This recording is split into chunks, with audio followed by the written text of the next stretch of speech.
Hello दोस्तों, civil ज्ञान में आपका स्वागत है। तो आज के इस वीडियो में हम लोग जानने वाले हैं कि हम लोग जब हमारे पास में एरिया ऑफ स्टील दिया हो, हमारे पास में हमारा कोई भी बीम है उसका सेक्शन दिया हुआ हो, तो उसका हम लोग उसमें हम लोग स्ट्रेसेस कैसे निकालेंगे, जो स्टील में और कंक्रीट में जो स्ट्रेसेस आने वाले हैं वो हम लोग कैसे निकालेंगे। तो इस पे आज हम लोग बात करेंगे दोस्तों। तो इस वीडियो को शुरू से लेकर लास्ट तक ज़रूर देखिएगा, आपको सब कुछ समझ में आएगा। अगर आपने पिछले वीडियो नहीं देखे हैं तो ऊपर लिंक आ रहा है प्लेलिस्ट का, इससे पहले के सारे वीडियो देख डालिए और उसके बाद में ये वीडियो देखिए ताकि आपको चीज़ें समझ में आए, ठीक है ना।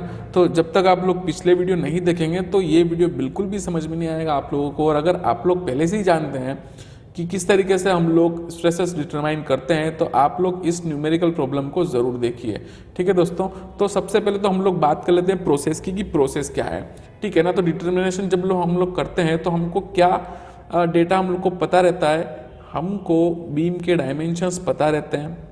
बीम के डायमेंशन में हमको इसमें इसकी विड्थ पता रहती है, उसकी डेप्थ पता रहती है। डेप्थ कौन सी, इफेक्टिव वाली, ठीक है ना, या फिर आप लोग इसको यहाँ पे इफेक्टिव लिख सकते हैं, ठीक है ना। तो ये चीज़ें हमको पता रहती है।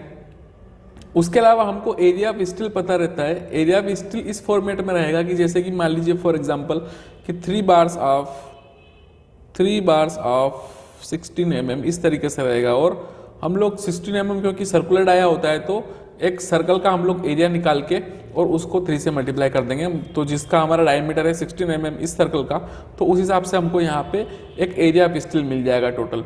तो अब किसी किसी केस में क्या होता है कि किसी किसी केस में हम लोगों को ग्रेड ऑफ स्टील भी दी हुई रहती है और किसी में नहीं दी हुई रहती है, तो साथ में हम लोगों को कुछ कांस्टेंट भी साथ में दिए जाते हैं। उसके अलावा यहाँ पे बेंडिंग मोमेंट या तो हम लोगों को फाइंड आउट करना रहता है या फिर प्रॉब्लम में दिया हुआ रहता है।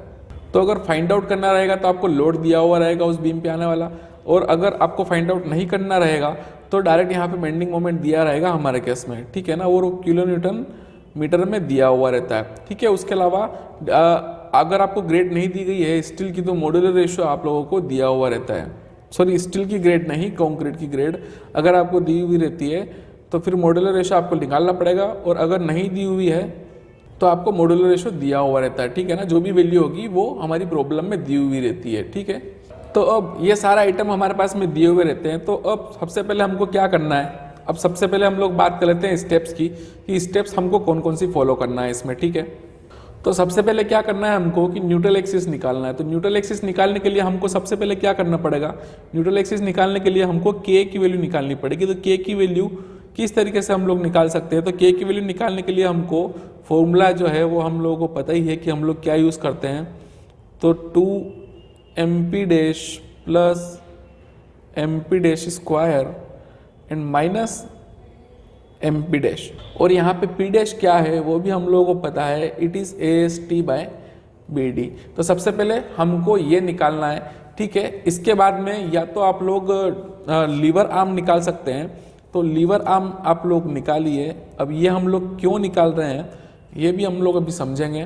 तो लीवर आर्म निकालिए। लीवर आर्म निकालने के लिए हमारे पास में फॉर्मूला होता है 1 - k/3 का, ठीक है। या फिर आप लोग क्या कर सकते हैं कि यहाँ पे लीवर आर्म निकालने के लिए हमारे पास में फॉर्मूला होता है J, इसको हम लोग मल्टीप्लाई करते हैं D से, ठीक है ना। या तो आप लोग ऐसे कर सकते हैं या फिर आप लोग क्या कर सकते हैं सीधे सीधे, क्योंकि ये हम लोग अगर JD का फॉर्मूला बनाएं तो JD का फॉर्मूला क्या बनता है, D - n/3। तो n निकालने के लिए हमको क्या करना पड़ेगा, यहाँ पे n निकालना पड़ेगा।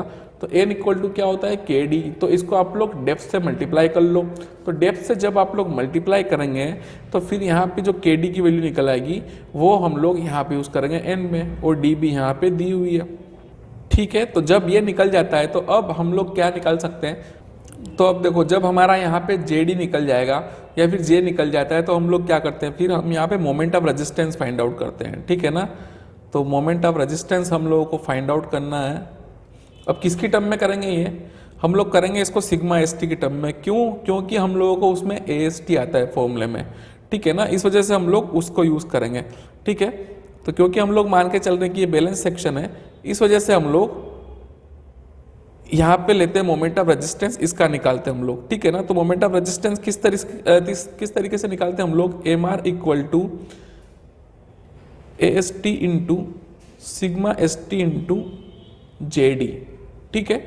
या इस तरीके से निकालते हैं। इससे जो हमारा मोमेंट ऑफ रेजिस्टेंस निकलता है उसको हम लोग क्या करते हैं, जो हमारा बेंडिंग मोमेंट है उससे हम लोग इक्वेट करते हैं, ठीक है ना। तो उससे इक्वेट करेंगे तो क्या होगा, m equal to A S T into sigma S T into J D. क्योंकि हम लोगों को सिग्मा एस टी निकालना है तो हम लोग बाकी की सारी वैल्यूज एक साइड में ले आते हैं, तो वो हमारा नया फॉर्मूला क्या बन जाएगा उससे, ये वाला, और इससे हम लोग सिग्मा एस टी की वैल्यू निकाल लेंगे, ठीक है। जब हमारे पास में सिग्मा एस टी की वैल्यू आ जाएगी तब फिर हम लोग क्या करेंगे, फिर हम लोग, हमारा अगला काम होगा कि हम लोगों को सिग्मा सीबीसी की वैल्यू निकालनी है, ठीक है। तो सिग्मा सीबीसी की वैल्यू निकालने के लिए हम लोग क्या करेंगे, सिग्मा सीबीसी या फिर हम लोग मतलब सिग्मा एसटी, तो देखो क्या होता है कि आईएस कोड वाला रहता है, सिग्मा एसटी मतलब फॉर ए बैलेंस सेक्शन, ठीक है ना। तो हम लोग इसको सिग्मा एसटी नहीं लिखते हुए इसको हम लोग लिखेंगे टी, ठीक है ना। एक्चुअल स्ट्रेसेस निकाल रहे हैं हम लोग इसलिए इसको टी लिखेंगे, ठीक है ना। तो अब हम लोग, हमारे पास में अब कौन सा फॉर्मूला आता है, हमारे पास में वापस के वाला फॉर्मूला आता है, K equal to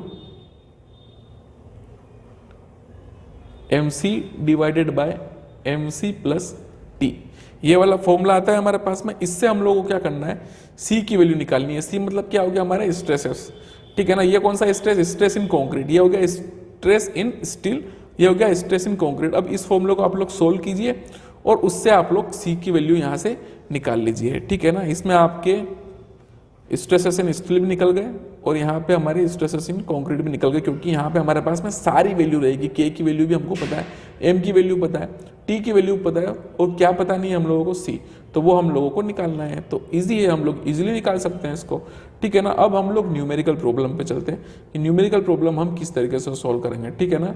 RCC beam 400 by 600 mm effective is reinforced with 4 bars of 25 mm diameter. The beam is subjected to a bending moment of 150 kilonewton meter. Find the stresses set up in the steel and concrete. Okay? तो हमारे पास में क्या given है, m equal to 13.33। तो अब देखो यहाँ पे हमारे पास में मॉड्यूलर रेशियो गिवन है और हमारे पास में बेंडिंग मोमेंट भी दिया हुआ है, ठीक है। तो यहाँ पे क्या क्या डेटा हम लोगों को दिया हुआ है, हम लोगों को दिया गया है यहाँ पे b कितना है 400 और d कितना है 600 mm, ठीक है। उसके अलावा हम लोगों को यहाँ पे क्या दिया गया है, AST, एरिया ऑफ स्टील कैसे निकालेंगे, 4 into pi into D square मतलब 25 का स्क्वायर बाय 4। इससे क्या निकलेगी वैल्यू, इससे जो निकलेगी वो यहाँ पे लिख लेते हैं। तो इसकी वैल्यू हमारे पास में निकलती है 1963.5 mm स्क्वायर, ठीक है। ये भी निकल गया। हमारे पास में क्या दिया गया है, मोमेंट यहाँ पे दिया हुआ है, हम लोग लिख लेते हैं 150 किलो न्यूटन मीटर, क्योंकि हम लोग जो स्ट्रेसेस निकाल रहे हैं वो न्यूटन पर mm स्क्वायर में होते हैं, तो हम लोगों को इसको कन्वर्ट करना पड़ेगा। तो इसको हम लोग कन्वर्ट करेंगे तो हम लोग क्या करेंगे, इसको किलो न्यूटन का किलो मतलब 1000 से मल्टीप्लाई करना है और मीटर को भी mm में कन्वर्ट करेंगे तो 1000 से, तो ये हो जाता है हमारा 150 इंटू 10 की पावर 6 न्यूटन mm, ठीक है ना। ये हो गया हमारा कन्वर्ट। और यहाँ पे एक और चीज़ दी गई है हमको, m इक्वल टू 33.33। अब इससे हम लोग सबसे पहले क्या करेंगे, हम सबसे पहले निकालेंगे k की वैल्यू, ठीक है। तो यहाँ पे k की वैल्यू निकालेंगे तो k की वैल्यू के लिए हम लोगों को क्या करना पड़ेगा, under root 2mp dash plus mp dash square minus mp dash, और इसके लिए हमको निकालना पड़ेगा AST बाय BD, ठीक है। तो AST कितना हो गया हमारे पास में 1963.5 डिवाइडेड बाय 400 बाय 600, ठीक है। इसको सोल्व करते हैं और इससे क्या निकल के आता है वो देखते हैं। तो ये निकल के आता है हमारे पास में अप्रोक्सीमेट 0.008। तो यहाँ पे P डैश की जगह पे हम लोग पुट कर देंगे, ठीक है। और m की वैल्यू हमको पता ही है, तो यहाँ पे under root 2 into 13.33 into 0.008 plus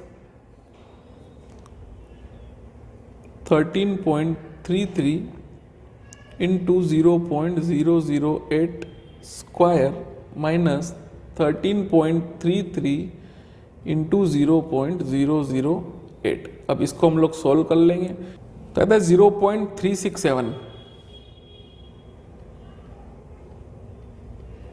ठीक है। और इसको फिर मैं मल्टीप्लाई कर दूंगा अब यहाँ पे d से, इसको मैं d से मल्टीप्लाई करूंगा तो मेरी n की वैल्यू निकल के आ जाएगी यहाँ पे। तो n की वैल्यू क्या हो जाएगी हमारी, ये हो जाती है हमारी 220.2, ये mm में आएगा, है ना। तो 220.2 हमारी न्यूट्रल एक्सिस की वैल्यू निकाल ली हम लोगों ने, ठीक है। और k की वैल्यू कितनी आई थी, 0.367, ठीक है। अब फिर आगे बढ़ते हैं वापस, ठीक है। जब ये निकल जाएगा तो अब हम लोगों को क्या निकालना है, JD की वैल्यू, ठीक है। स्टेप नंबर 2, JD की वैल्यू हम लोगों को निकालनी है।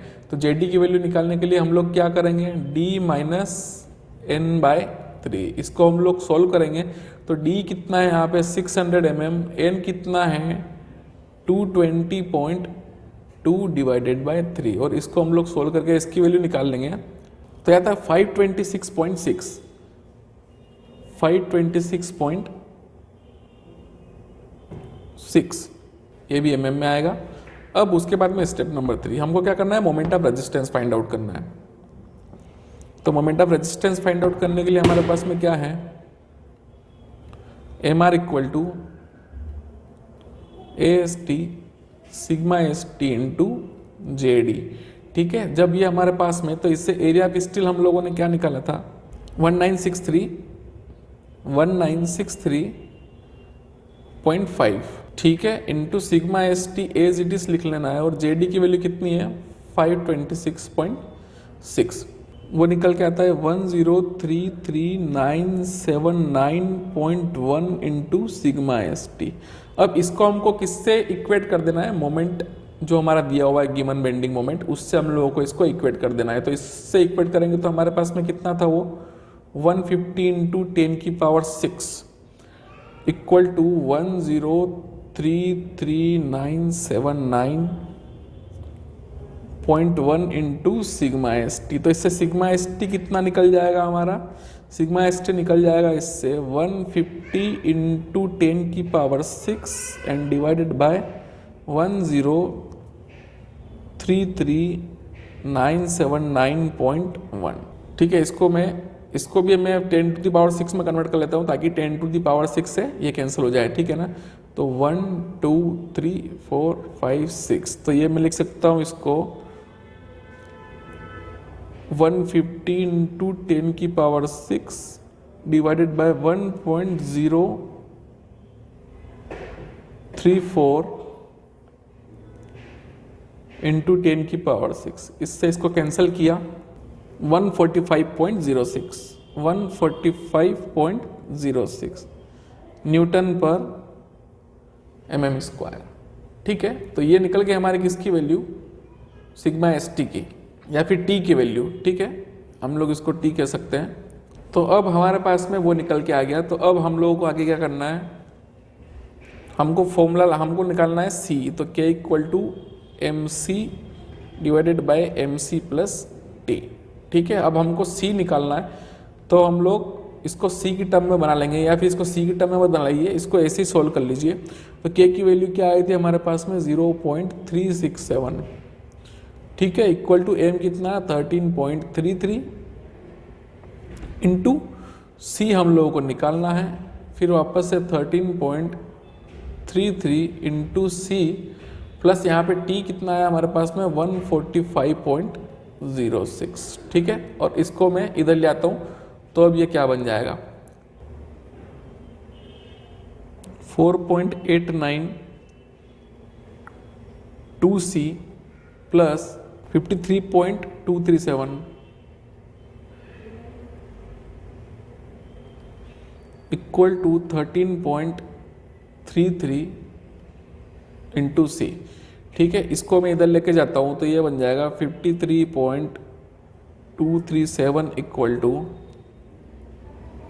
13.33 माइनस 4.89, ठीक है। इसको ऐसे लिख देते हैं 892 हटा देते हैं, और ये हो गया C, ठीक है। और इसको मैं सोल्व कर लेता हूँ, तो अब कितना निकल के आएगा ये, तो निकल के आता है 6.308,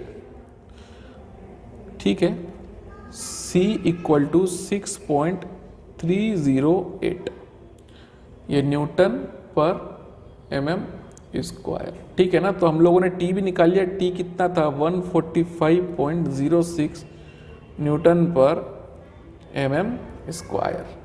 ठीक है, तो यहाँ पे हम लोगों ने क्या क्या निकाले, यहाँ पे टी भी निकाले और सी भी निकाले, जो कि हम लोगों को एक्चुअली फाइंड आउट करना चाहिए था। तो इस तरह की एक न्यूमेरिकल प्रॉब्लम आए आप लोगों को, तो आप लोगों को सारे फॉर्मूलेज जो है वो रिमेंबर रखना है, ठीक है ना, आपको याद रखना है, ताकि आप लोग ईजिली निकाल पाओ टी और सी की वैल्यू। बहुत ही ईजी है, बस आपको फॉर्मूले के पीछे भागना है। फॉर्मूला याद भी नहीं हो तो कॉन्सेप्ट याद कीजिए और hand to hand formula derive कर लीजिए, वो सबसे आसान तरीका हो जाएगा फिर, ठीक है ना। अगर आपके कॉन्सेप्ट क्लियर होंगे तो आप लोग इजीली निकाल लोगे फॉर्मूला, ठीक है ना। लेकिन अगर कॉन्सेप्ट भी क्लियर नहीं हो सकते तो फिर तो भाई भगवान ही मालिक है, ठीक है ना।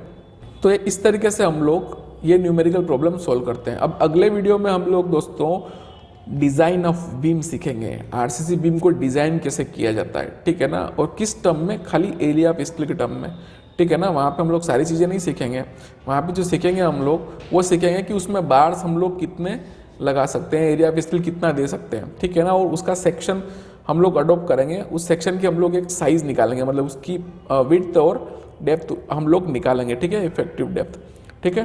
तो दोस्तों उम्मीद करता हूँ कि आप लोगों को समझ में आया होगा जो आज हम लोगों ने न्यूमेरिकल सीखा। तो समझ में आया हो दोस्तों तो लाइक ज़रूर कीजिए इस वीडियो को और अपने दोस्तों के साथ में शेयर कीजिए। और अगर आपने अभी तक इस चैनल को सब्सक्राइब नहीं किया है तो अभी सब्सक्राइब कर लीजिए और बेल आइकन को प्रेस करना मत भूलिएगा दोस्तों, ठीक है ना। अगले वीडियो में फिर मिलेंगे, तब तक देखते रहिए सिविल ज्ञान।